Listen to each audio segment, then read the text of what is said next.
Welcome to Plastic Model Mojo, a podcast dedicated to scale modeling, as well as the news and events around the hobby, where we hope to be informative and entertaining and help you keep your modeling mojo alive.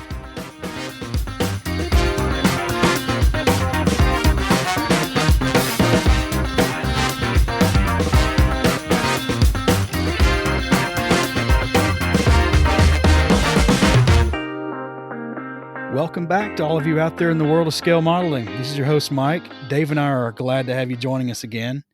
We sure hope your modeling mojo is running strong. The summer is trying to chip away at ours, but we're still getting along okay. Tonight, Dave and I will talk a bit about the various contest judging formats in our special segment, so let's get on with episode 17 of Plastic Model Mojo. All right, Dave, we're back again. Yep. How are you doing? Oh, well, it's pretty dang hot. That's the truth. So, speaking of hot, what modeling fluid are you sipping on to cool yourself off? Well, I'm scraping the bottom of the barrel. Uh-oh. I'm working on a 16-ounce Pabst Blue Ribbon tall boy tonight. Oh my. I could have lied. Well, you could have, but well, hey, listen, sometimes when it is as hot as it's been around here lately, any cold beer is worth having around. I'll tell you what. So how are you enjoying that PBR? It's serving its purpose. It's not so terrible. There's worse beers. Not many, but Yeah, absolutely. Hey, try Sterling in a can. It was a beer that tasted like the aluminum can. what about you? Well, I'm actually drinking another Three Floyds brew. You know, those people, we ought to contact them. They ought to sponsor us. Maybe. They make a double IPA called War Mullet, which you gotta love the name alone. They've got some inventive names for their beer. Normally, I would not like a double IPA, although I have recently been drinking New Belgium's Voodoo Ranger Imperial IPA and enjoying it. So I've liked almost everything Three Floyds has produced. And so I saw this at the store, said, you know what, I'll give it a shot. And while it's probably not my favorite Three Floyds brew, it is eminently drinkable. It's really, for a double IPA, which again is not my normal wheelhouse, not bad at all. It'll get me through the episode, that's for sure.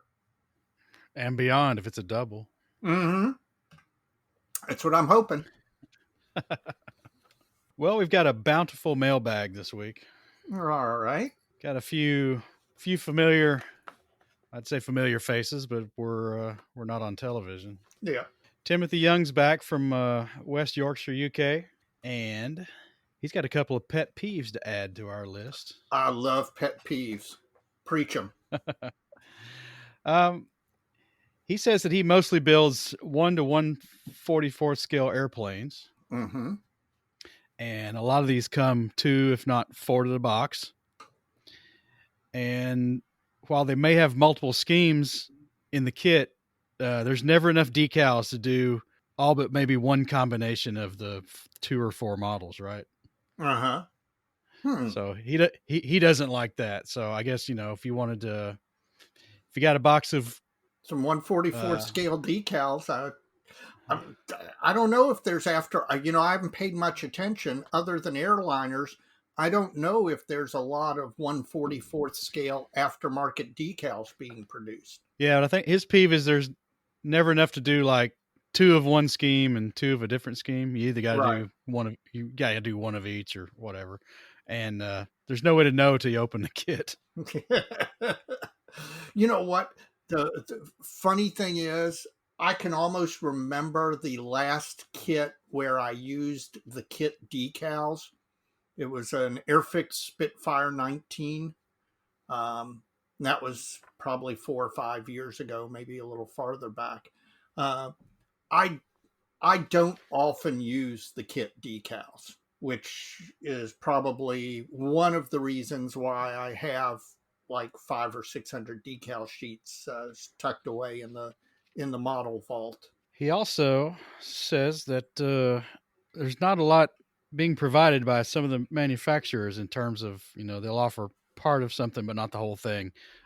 Examples are Mini Arts 35th scale modern street cafe, but there's no contemporary figures to go along with it. Oh, I hadn't thought. Well, maybe they'll get around to it because Lord knows, mini art's been producing big time. Yeah, I think that one might be a safe wait. And then the other ones, like you can buy all these 25th scale tools and garage stuff for the automobiles. There's not many garage crew or mechanic figures out there. Didn't It's not my area. I didn't think about that, but sounds like a niche that some resin figure manufacturer ought to dive into. And he's got a PS here. This modeling fluid is often red wine, and we usually do go by the label when we choose it. All right.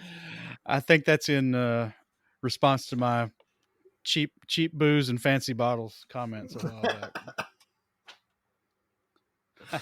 I gotta say, one of the reasons I'm drinking this beer is how can I resist the name War Mullet? I don't know, man. Just don't get it. Don't get a war mullet. I promise I won't. Next, we've got another man of the cloth listening. That's at least two that we know of now. Yeah. I think I got this right. Father Deacon Raphael Shelton from Norris, Tennessee. So he's a East Tennessee guy. Norris is a little north of Knoxville.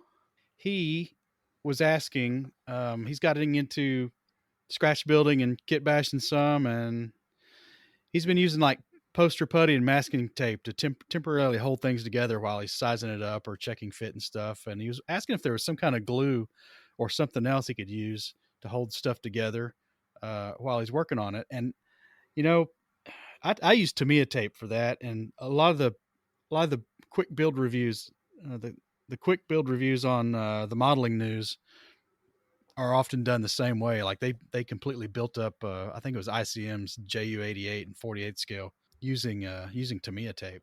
Yeah. Just strips of it.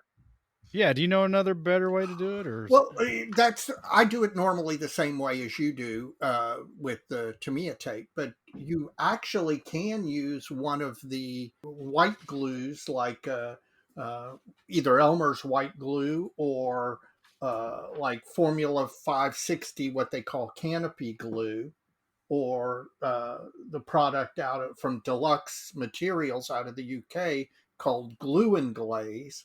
It's white glue.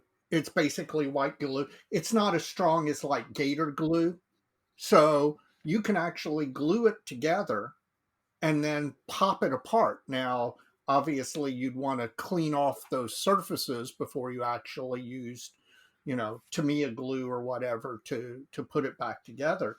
But yeah, white glue works well as a temporary way to assemble stuff if you need to do it to check something. And I guess it just peels off when you're done after you've separated the parts. Right. Yeah. Or worst comes to worst, you take a paper towel with a little water on it, you wipe off any residue. I've actually done that once or twice when I've needed to attach a piece temporarily for some other construction reason. I've never done it just to put everything together to see how it looks. Next, we have Tom Gleckley from Boise, Idaho. He says you lament the inability to brush Tamiya paint. I think I've mentioned that as well. And Yeah. he says the key to success is Tamiya's paint retarder. Now we've mentioned that once before because I bought some in one of my "What Broke Your Wallet" segments. I mentioned that, but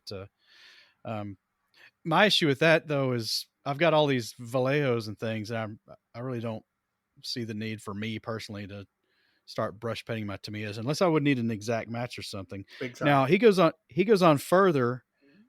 He's actually thinning paints for airbrush Tamiya paint using like the 91+% isopropyl alcohol.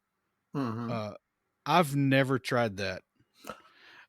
Neither have I, but I know people who have and people who do.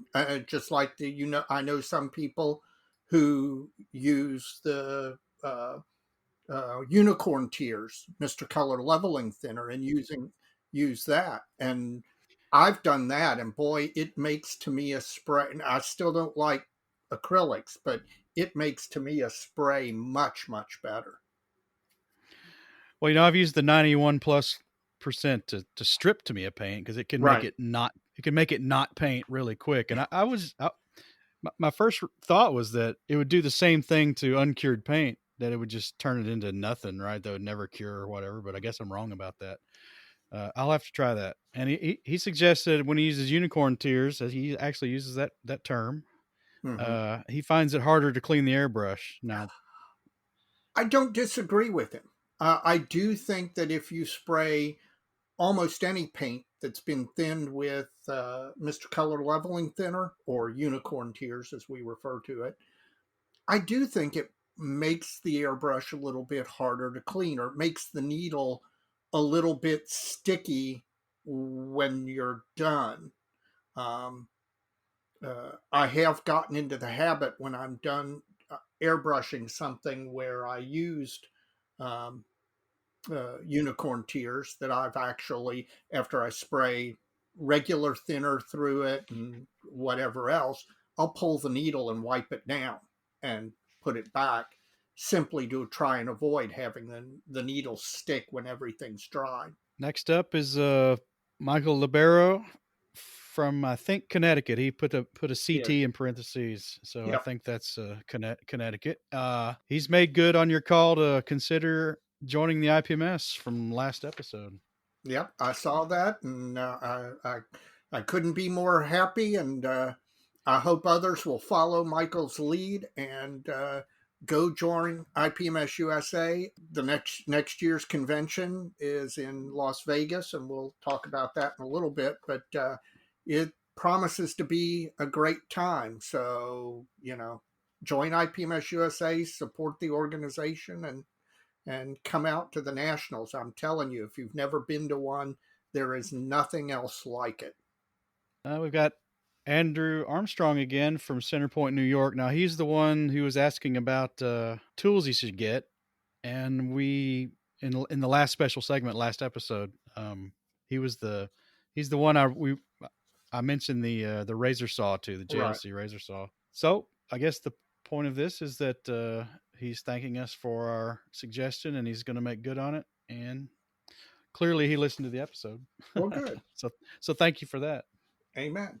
Adrian O'Donnell's writing us again, this time with a book recommendation. Last episode, we talked about Filler's Bocage as related to the Firefly kit I just bought from Ryfields, and we were talking about Michael Vittman and that battle. And Aiden recommends the book titled Tank by Ken Tout. And Ken Tout served with the 1st Battalion of the Northamptonshire Yeomanry and took part in the battle where Whitman met his end.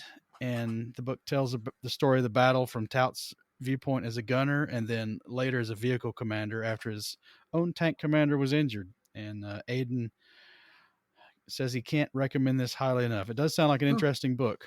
It does. It does. I'll So have to look maybe. that up because I don't have enough books to read. Luckily, the modeling books have a lot of pictures. That's right. That's right. Robert Perlman, he also was one from our last episode, and he appreciated our detailed response to his question, which is about modeling in small spaces. And he now says he's on the lookout for a machinist chest. Well, good. I think that I really think you can't go wrong with one of those if you're modeling in a limited space. All right, and finally, we've got an email from Dana Mitchie. He's in Washington State, I believe. I've talked to him before. He sent some nice pictures of a 1965 F-150 pickup from Mobius Models that he's using some new weathering skills he picked up working on his first armor kit. So we'll have to get those up. Yeah. And his modeling fluid of choice is Mortimer's cream soda. That's fine. Got nothing against that. Mortimer's cream soda is non-alcoholic, but let's just say it has the active ingredient from a flora that is not quite legal in the state of Kentucky yet. So, Gotcha. all right. Well, that's all for the listener mail. So Well, send us good. more. Absolutely. And while you're sending us more, please go ahead and take a minute at the end of this episode when you're done listening to go in and rate us on whatever podcast app you're listening on, iTunes, Stitcher, whichever app you happen to use. Just quickly stop and give us a 5-star rating. It's about trying to drive the programming, the algorithm that they use to try and drive up the visibility of our podcast. So if you do that for us, we'd appreciate it. And also, we'll take time to mention our fellow podcasting friends. We'd like to have you guys also have a listen to Scale Model Podcast, episode 51 from Stuart and Anthony up in Canada. Episode 51 has one of the founding members from Arma Hobbies as their interview guest. Yeah. It's interesting. He's in Poland, obviously, and English is a little of a challenge for him, which makes listening to the interview you have to pay attention, but it's really interesting. So I recommend that. And then also on the bench, episode 89, we'll get that right this time. So episode 89 from Dave, Ian, and Julian, and they have an interesting topic this episode: what they would not build. And if you listen to Dave, I agree with him completely on what not to build. He and I are of similar minds. I really enjoyed that episode. You're both named Dave, too. Yeah, well, that helps too. Well, you know what time it is now. Yeah, it's time to go to Vegas. Yeah, countdown to Vegas. As of today, July 28th, for us, we are 386 days away from the IPMS 2021 National Convention. I've got a fresh update from Bob Privado, and Bob again is the IPMS Las Vegas president and the 2021 National Contest chairman. Since last time, the website www.natslv2021.com was launched on Wednesday, July 15th, as we mentioned last time. And they've already seen about 2,000 visitors since then. So that's kicking along pretty good. That's good. In addition, the vendor table sales went online the same day that the website went active, and out of 344 available tables, they've sold about 165 of those already. So they're that's starting an to flirt impressive. with Yeah, that's 50%. an impressive number that early. I think there's a lot of pent up demand out there. I suspect Vegas may be huge. Well, it gets better. The Rio has reported to them that the room reservations have already exceeded the 1,600 room nights in the first 2 days of availability. That's fantastic. And apparently, people using the online system on the Wednesday that the website went live overwhelmed their system for a little while. Way to go, modelers. That's right. And further, they recontracted for another 700 room nights, and they had sold 105 of those before the contract was even inked. And they're saying it's unlikely that they'll be able to secure any more at the $89 rate that they secured for these first blocks of rooms. So if you don't have a room and you want it as cheap as you can get it, you better get on it. Absolutely. Have you ever been to the Rio, Mike? I've never been to the Rio, but I looked at it. It looks like you could stay there all weekend and never leave the complex. That's absolutely true. And it's huge. All the hotels out in Vegas are huge, but the Rio is just massive. I predict nothing but a great time. So I can't wait. I can't wait for 2021 to get here. So he's got a few other comments. He says interest in the 2021 National seems very high, and most have commented that they're excited that it's in Las Vegas.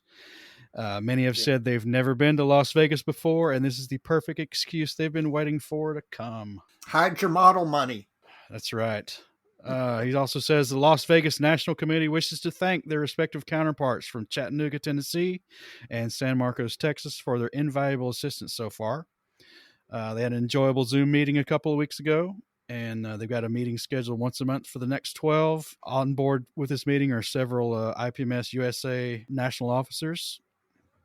and they're considering the creation of a formal NatCon leaders group that would pool the resources and share challenges and successes with other IPMS chapters who are planning to host their first national convention. So a lot of steam developing behind this already.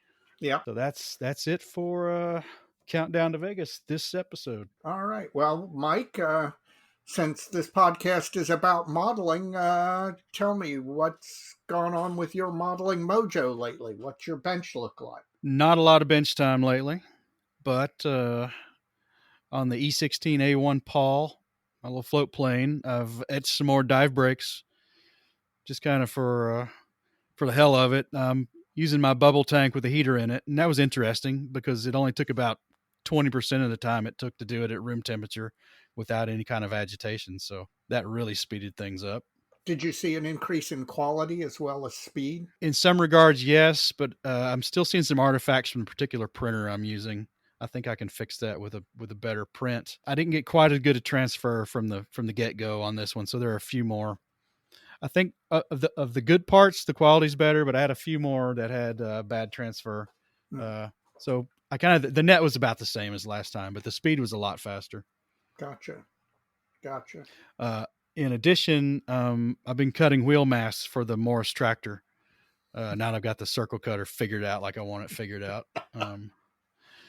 After you harassed me on the Facebook page about my overthinking things sometimes. No, you did not You solved a problem that I certainly saw with that circle cutter, and being more math minded than myself, you did all the heavy lifting, and I got the benefit from it since you gave us all the magic formula, and now I can, I've got a pair of digital calipers just like yours, and now I can, instead of guessing and cutting and recutting, I can cut them right the first time, or at least in theory I can. So I was happy with that. Until they change vendors on their bearing or something, and have to do it all over again. That won't affect me, man. I've got you and I both have the same one. Other than that, I haven't done much.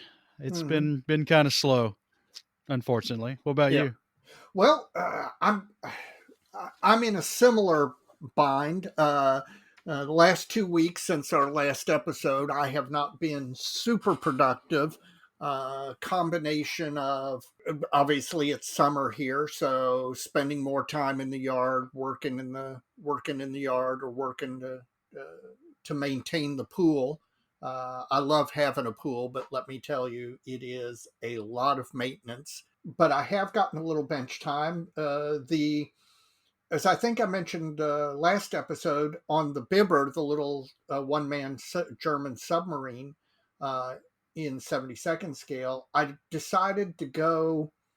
I wanted to try some new things. I wanted to push myself, particularly on the weathering and painting areas. So I'm I kind of went super high contrast with it to just try some techniques and to see what I can do. But I got the shadows and highlights painted. Then I went back and dusted very lightly with the original base coat to kind of blend them together.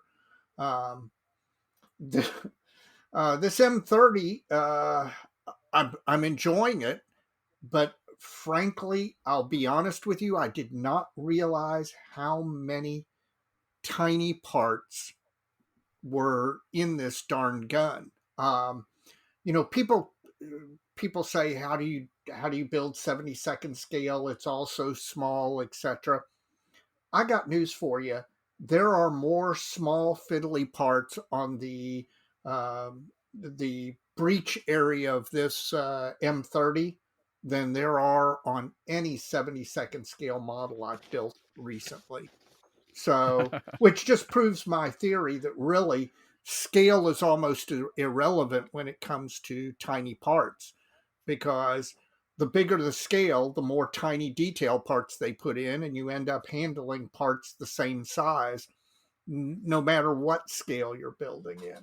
But the main breech area mechanism is now almost complete, and I'm going to be moving on. I also ended up attending, as I mentioned previously, Brett Avant's painting class that he came and was kind enough to do for uh, about 12 members of the Military Modelers Club of Louisville here.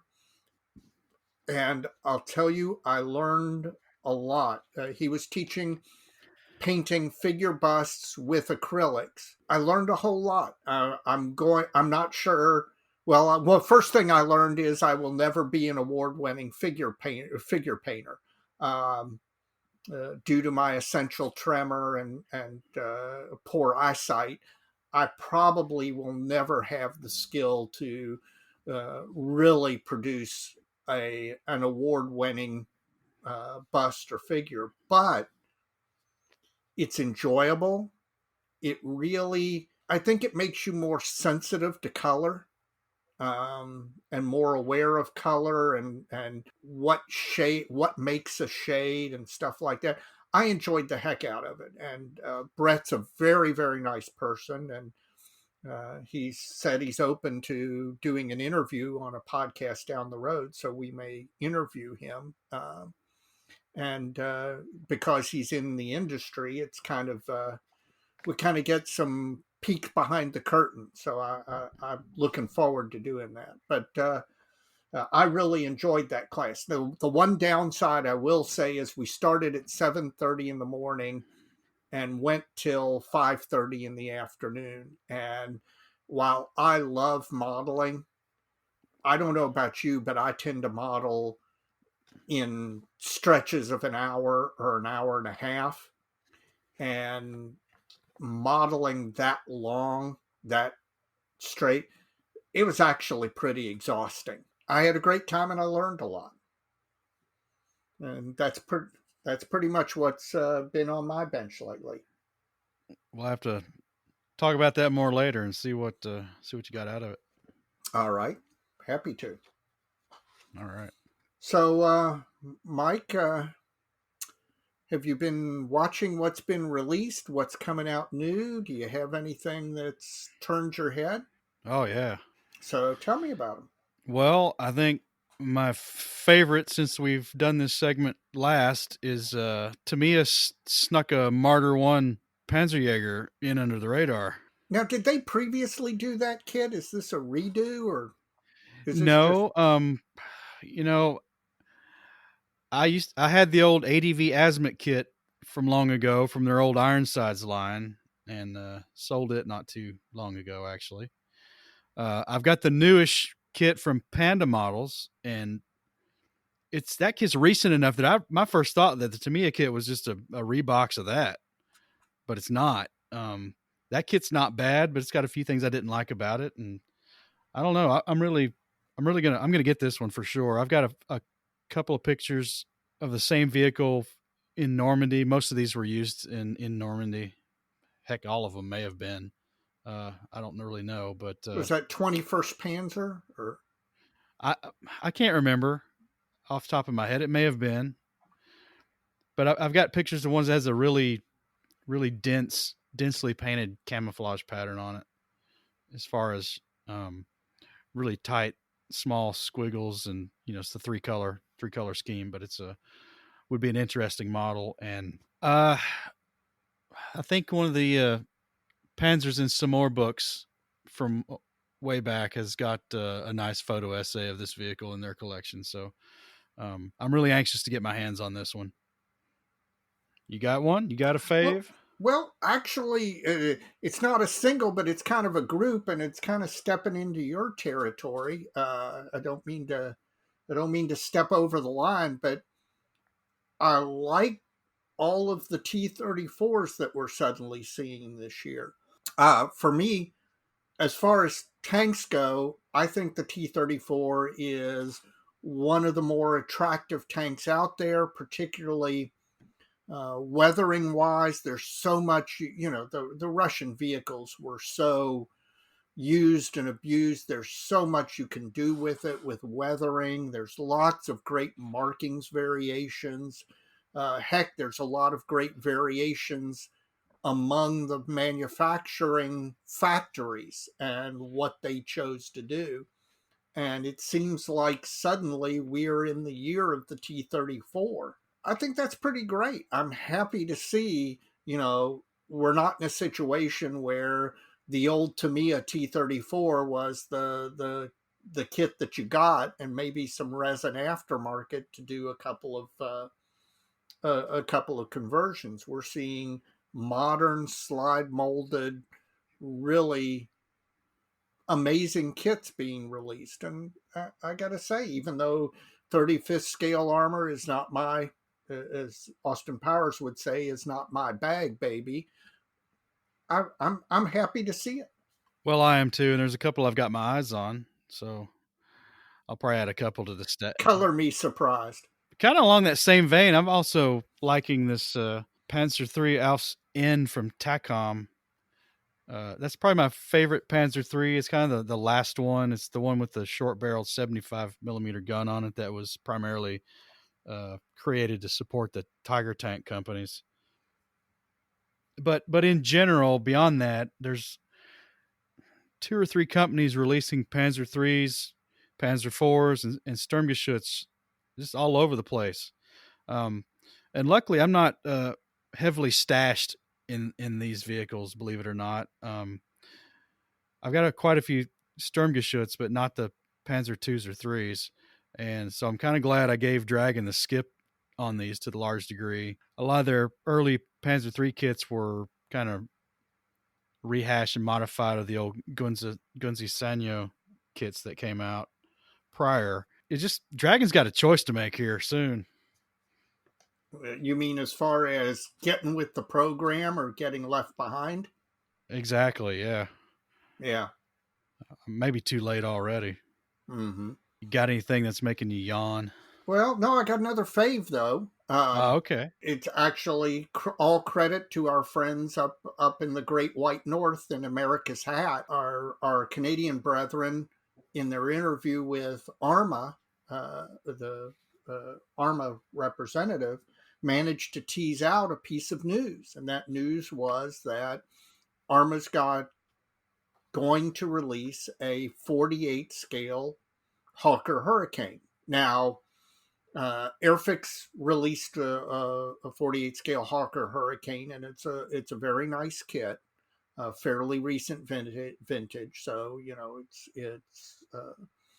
it's not old technology or anything. But given the beautiful Hurricane that Arma has released in 72nd scale, I can't imagine that they're not going to be able to produce a really beautiful 48 scale Hurricane. And I think that's great. I think it's great for Arma. I think they'll sell the Jesus out of it.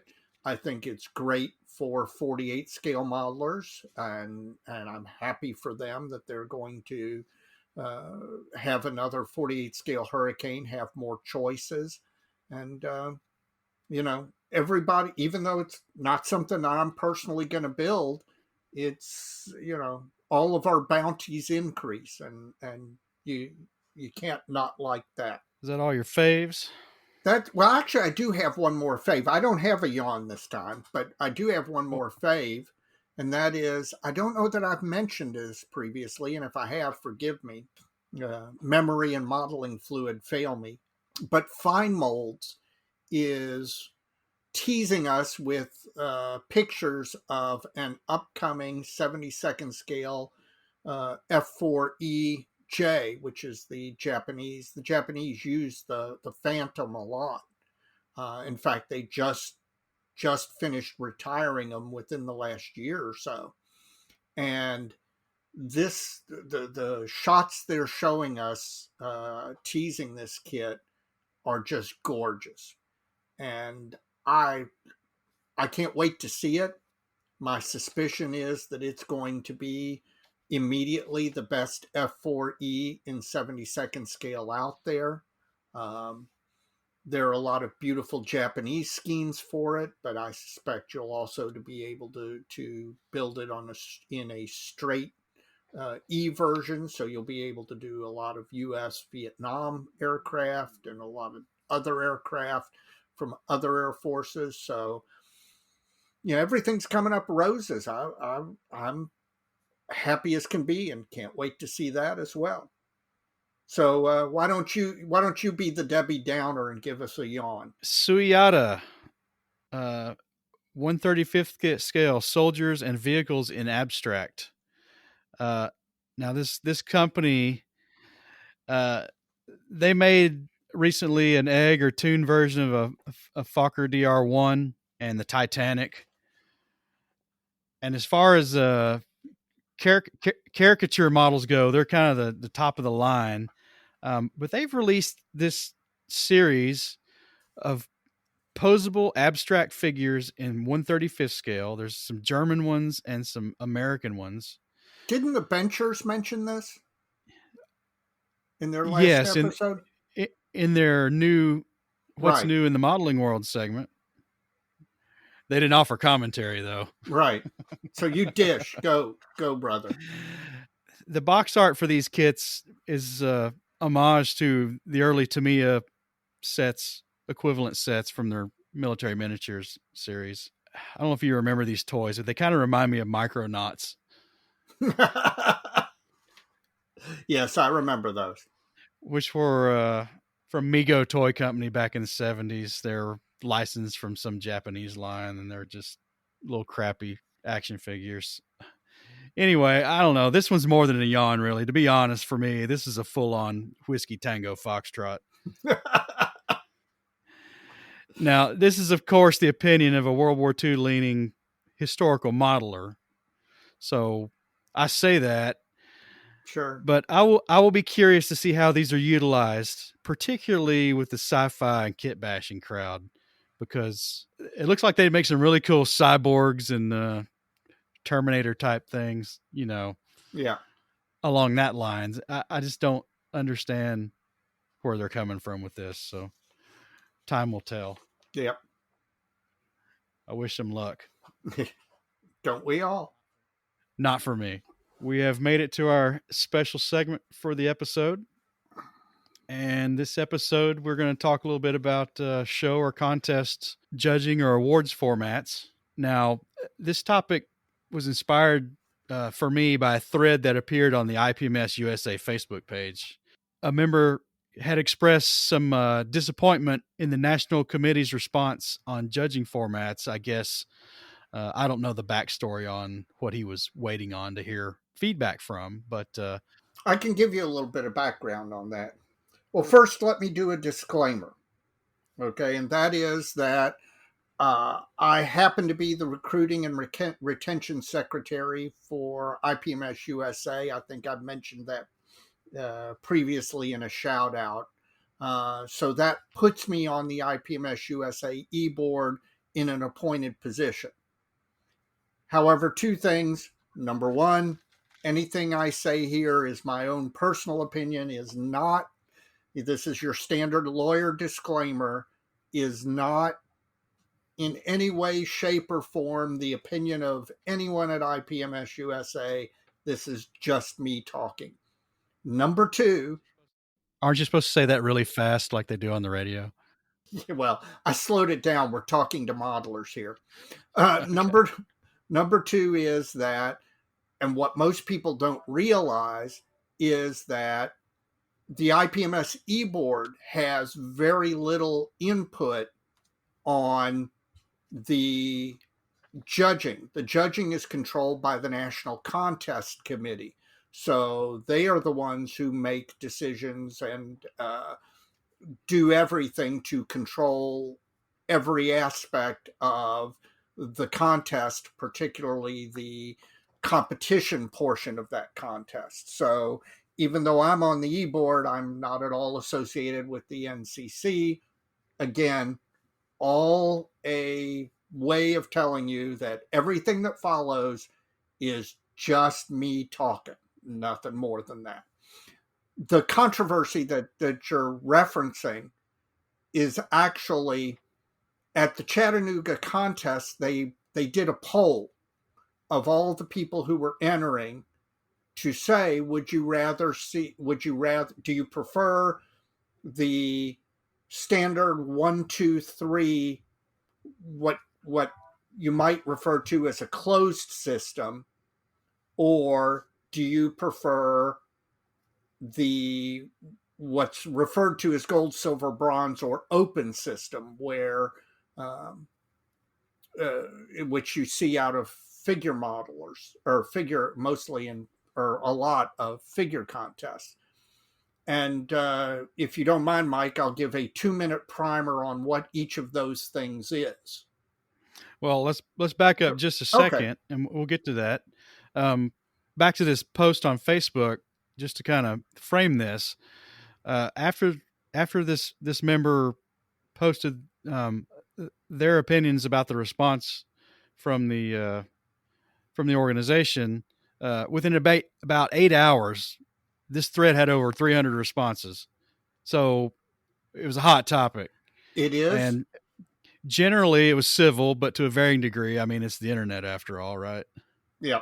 Prior to that post, our friends at the other podcasts have discussed it a little bit. I know On the Bench had a IPMS versus amps kind of judging conversation, and Stuart and Anthony have talked about it a bit back and forth. And I thought, just given our mutual experiences with the Military Modelers Club of Louisville, IPMS Nationals, and AMPS Nationals, we might just have a conversation about it. I think that's it'll be a profitable discussion. Let me lay out for anybody who doesn't happen to know, and I can't imagine there anybody that isn't or doesn't, but there may be some out there. They're basically, in general, two types of contests, two types of judging systems. One is referred to as either a closed or 1, 2, 3 system. The other is referred to as either an open or a gold, silver, bronze system. In a closed or 1, 2, 3 system, there are categories preset, although sometimes there are splits when there are a lot of models entered in a particular category. And in each category, there will be a first, a second, and a third, no matter what, unless, of course, there aren't 3 models in a particular category. 1, 2, and 3. The models are judged against each other to determine which model is the best, comes in first in the category, which comes in second, and which comes in third out of all of the models in that particular category. And model is compared to model. In a gold, silver, bronze, sometimes known as the AMP system or open system, there may be categories simply for organizational purposes on the table, but in reality, there aren't really categories. Every model is judged against the theoretical perfect version of that model. So every model is examined, and if a model meets a certain standard, it gets a gold. If it meets another standard, it gets a silver. If it meets another standard, it gets a bronze, and or it gets nothing if it doesn't meet any of those other 3 standards. So in a open or AMP system, it is possible to have a category where no model receives the gold award if no model is up to the gold award standard. Did you, Mike? Have you ever seen the movie the seven, the Magnificent Seven, the original one? Yes. Okay. Do you remember James Coburn's character? Yes. James Coburn's character, there's an interplay between Yul Brynner and the uh, person from the village who's come to help recruit these 7 people to come defend the village. And one of the people Yul Brynner seeks out is James Coburn. And James Coburn tells the Mexican villager, with a knife or a gun, James Coburn's character is the best character, or best at all. The villager asks Yul Brenner and says, well, if he's the best, who does he compete with? And Yul Brenner responds, he competes with himself. And that's kind of a good encapsulation of the difference between 123 or closed system or GSB or open system. In a closed or 123 system, you're competing with the other entries on the table that day. You're competing against other modelers, other people. In an open system, a GSB or gold, silver, bronze system, you're competing against yourself. You're competing against trying to build the perfect version. Your model isn't compared to any other model on the table. And 123 systems, you're competing against the other modelers who showed up that day with their modelers. You're competing against their modelers or their models. Whereas an open system, you're competing with the hypothetical perfect version of the model that you brought and built, that you built and brought. So in essence, those are the way the two systems work, the two different philosophies, just as a primer for anybody out there who doesn't know what we're talking about. The opener of the GSB format, sometimes it's against the perfect standard, but a lot Right. of times there may be a scoring rubric or set of guidelines. Right. That rubric is what is used to evaluate how close to the perfect version of that model you got. Now, to be honest, I've done plenty of IPMS shows as a contestant and as chief judge at our show for a number of years. And I've been to AMPS Yeah. numerous times, you included. We've been on several of those trips. To be honest, I don't know how much thought I've really given this as far as it, being a preference or even to say a controversy. I hope it's not that, but I guess I kind of know what I'm getting into when I go, and that kind of sets my expectations. But one thing I would say is that the two, in my mind, in my opinion, the two different systems kind of set up a comparison between a sport and an art form. Yes, absolutely. The 1 2 3 system kind of relegates the show to a contest or a sport, and it's who wins on any given day. In one sense, it harkens me back to my foot racing days back in the 90s and early 2000s. I ran lots of foot races. I was an avid runner, much more so than I am now. But anyway, my point being that I could run a foot race, a 5 or 10K in one of the communities around here, and have time X, win first, second, or third in my age group, or however they split it out. And then I could go to a different community 2 weeks from then and run within, a second or two of the same time and not place at all. Yeah. So in that sense, it's who wins on any given day. And one example of where it kind of got difficult one time is one of the last MMCL shows we had out at Paracat Springs Convention Center. I think I was chief judge. I was, Yeah. and there was a gentleman who it was right when those 72nd scale submarines were coming onto the market and being built, as some of the first built examples were starting to show up at shows. So this is like 2004 or 5, I think. And anyway, a contestant in our show had entered. I can't remember who makes it. It was the U.S. submarine in 70.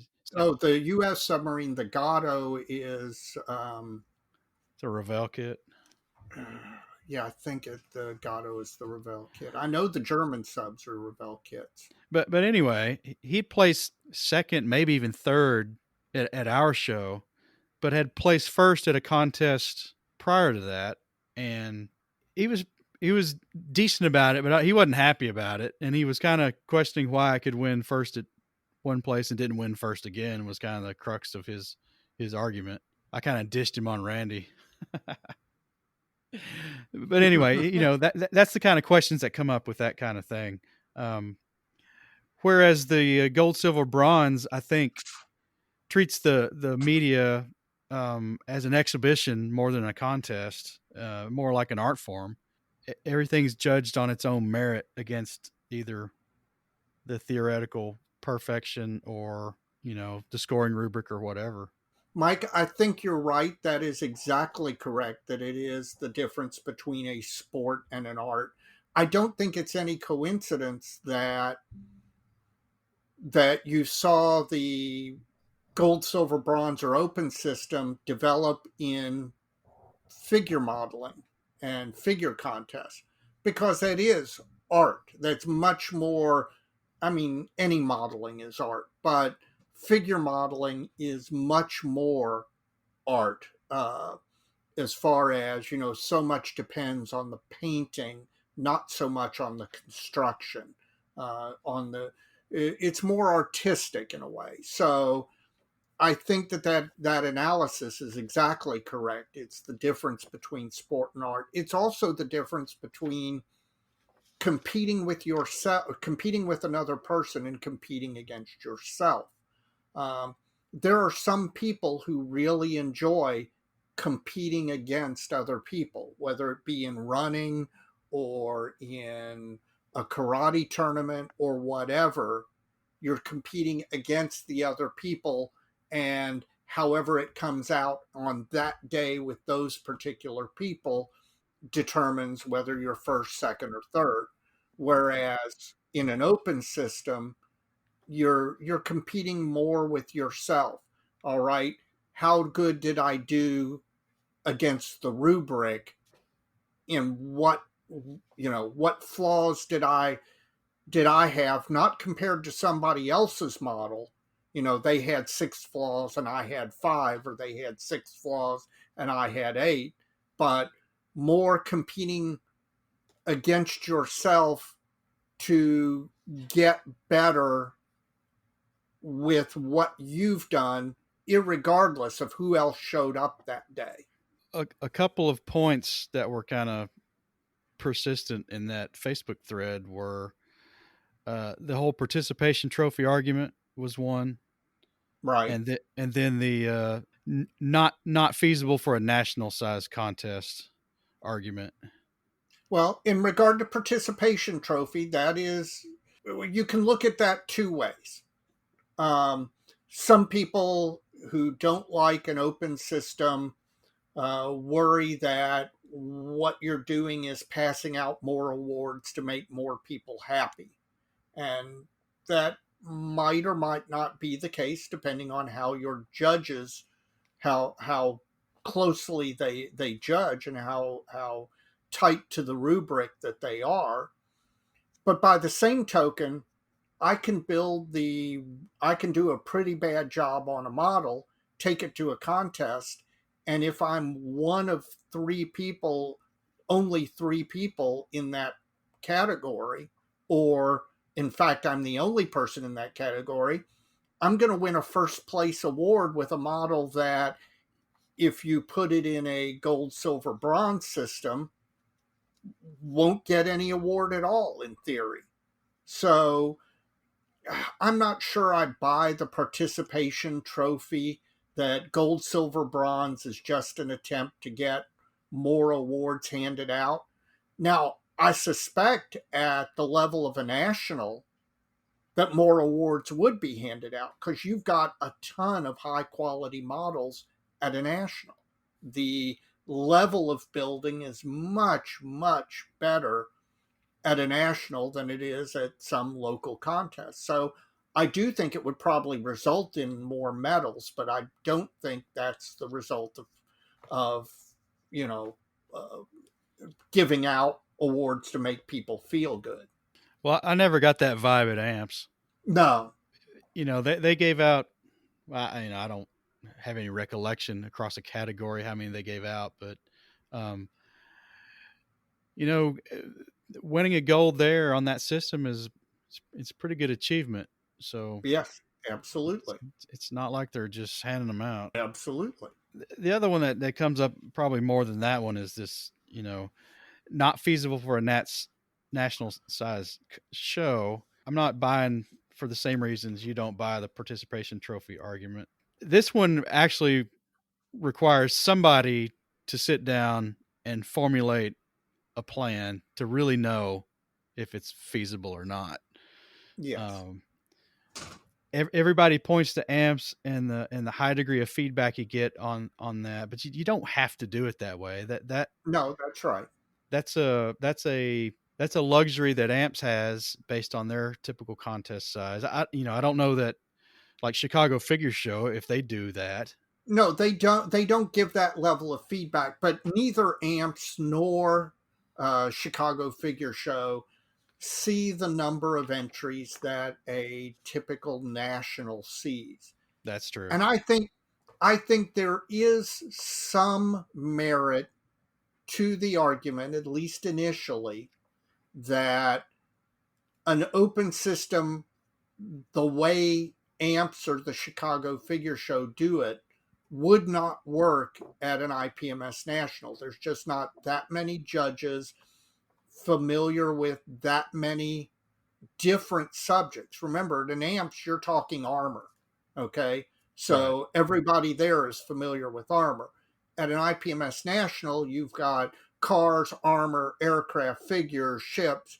So you would have to have qualified judges available from Thursday through Friday night at all times. And at least the way AMPS does it. So it would be super labor intensive. And I am not the argument as far as the IPMS USA National goes, the argument that I am most persuaded by, not saying that it couldn't be done or the just saying that nobody has yet come up with a proposal to overcome the idea that with that number of models, the what we think of as a classic open judging at either the Chicago Figure Show or AMPS wouldn't it would it would be nearly impossible to pull off that same method at an IPMS USA Nationals. Now, that doesn't mean that there couldn't be a different method of judging that achieves that same result, but we don't have that proposed yet. No, there's not been a proposal to my knowledge, that anybody's even considered it beyond these kind of arguments as to why they can't do it. Um, Yeah. I'll say this from a personal personal preferences and comments. It's more of a comment. To be in alignment with their core mission, I feel that a gold, silver, bronze format is more keeping to that ideal, and that opinion is kind of rooted in statements in their own IPMS USA competition handbook. Mm-hmm. There's one line in particular that there's certainly more in there, and there's some that you could argue the other way too, because it's the competition handbook. So certainly they're going to address the 1, 2, 3 aspect of a contest, but um, they say our purpose is to promote the hobby of scale model building, a hobby of individual achievement, and significant artistic content. So Yeah. you kind of get where I'm going with that. Sure, absolutely. I think a lot of it boils down to, as you pointed out on the IPMS USA Facebook page, there were 300 comments and people vigorously asserting both positions. And I think when you really boil it down, it comes down to personalities. Different Some people have a personality where they want to compete against others, whereas other people, particularly in modeling, they're trying, and this is my personal attitude as far, not has nothing to do with judging or which system to use, but with every model I build, I'm trying to build it a little bit better than the previous model I've built. Uh, there's an old story of from ancient feudal Japan where a samurai sword maker would say that the goal of every sword that he made was the ability to cut the previous sword so that everyone's a little bit better than the last one. That personally is what I try and achieve with each model I build. I try and make, in addition to trying to do something new, I'm trying to be make the next model just a little bit better than the last model. And I think there are plenty of modelers out there because that's a very artistic idea. I think there are plenty of modelers out there who find the open system attractive because they're not into competing against other people who show up that day with their models. They're interested in competing with themselves to get better. And I'm not sure that divide, they're just two different personality types, and I'm not sure that divide will ever fully be conquered. I think that's true. I said before that I've participated in shows and contests with both formats, knowing full well what I was getting into before I got there. Uh, and I really don't know that I have a preference. I don't think anything's going to change, at least not anytime soon. Right. For IPMS, especially the national convention. But maybe that's okay. It's not going to keep me from entering or attending by any stretch of the imagination. Right. Regardless of my opinion on what I think they should be doing. I don't think it really it's going to affect my participation, but it may affect some Well, people's participation. I don't know. and you're right, it may. I'll be honest with you, it doesn't affect. I've like you. Both competed in both type systems, or entered in both type systems.